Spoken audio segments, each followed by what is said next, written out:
Ladies and gentlemen, servicemen and women, the organisers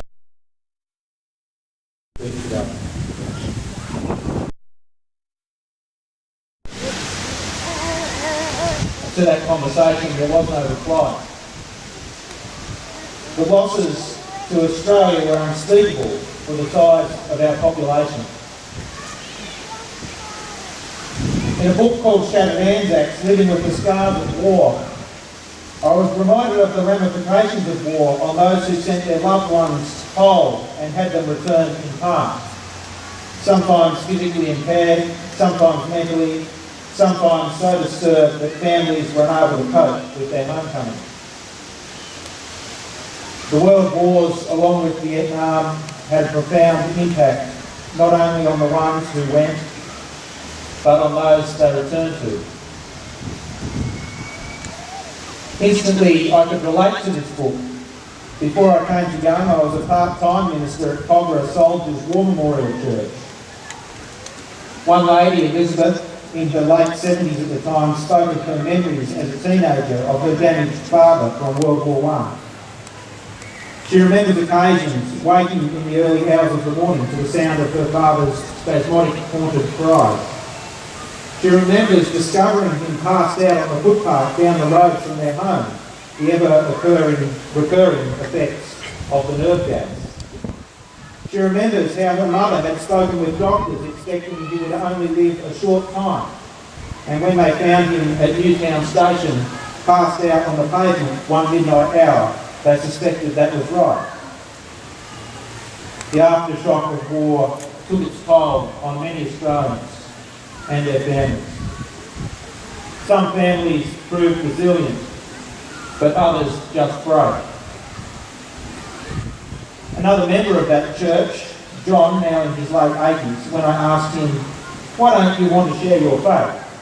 he said to me, "I didn't go to war, but when they got back, we didn't know what to say to them. How could I talk about a good God after what they'd been through? What do you say?"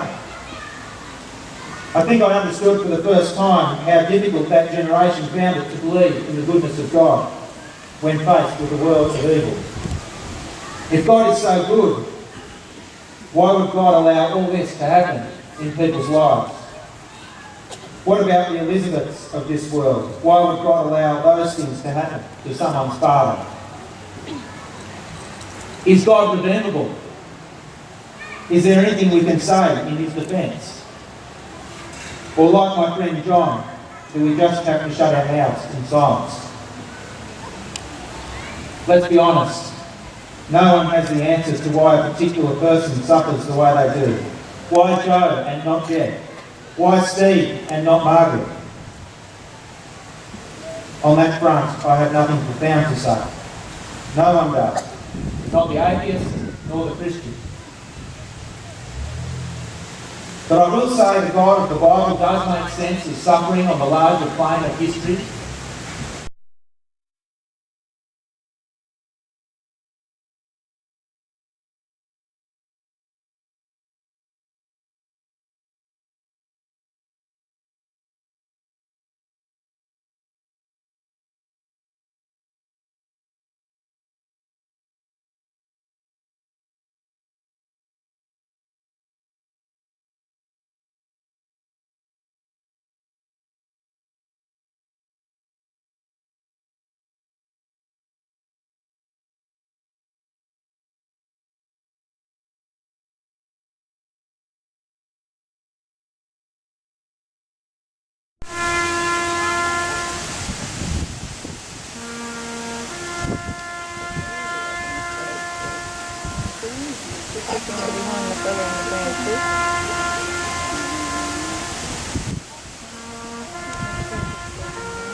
Nice.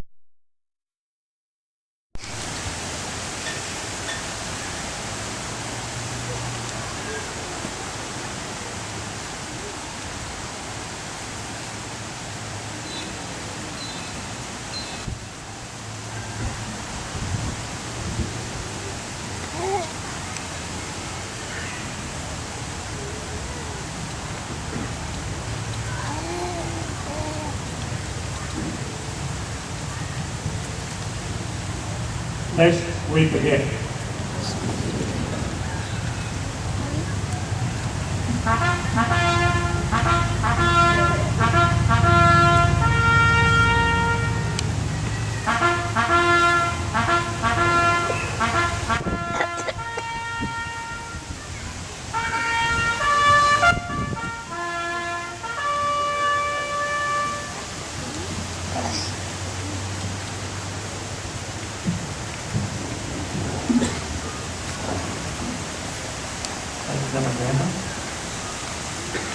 Now I ask Eris, Peter and Billy to lead us with the young Shire band with Abide With Me.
I triumphed in victory.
Thank you, and that ends the formal part of today's ceremony. And what a wonderful way to finish the thing, you know, giving our tribute to the Australians.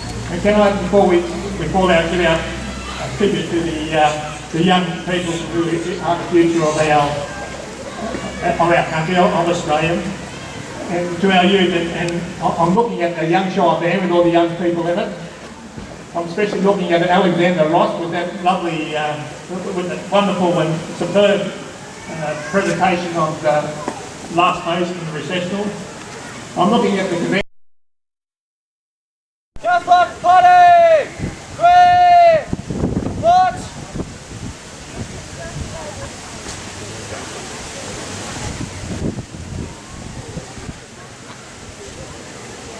Catholic Party! We'll change direction. Right! Wheel! 4, time! Catholic Party! Halt! Catholic Party! Fall! Out!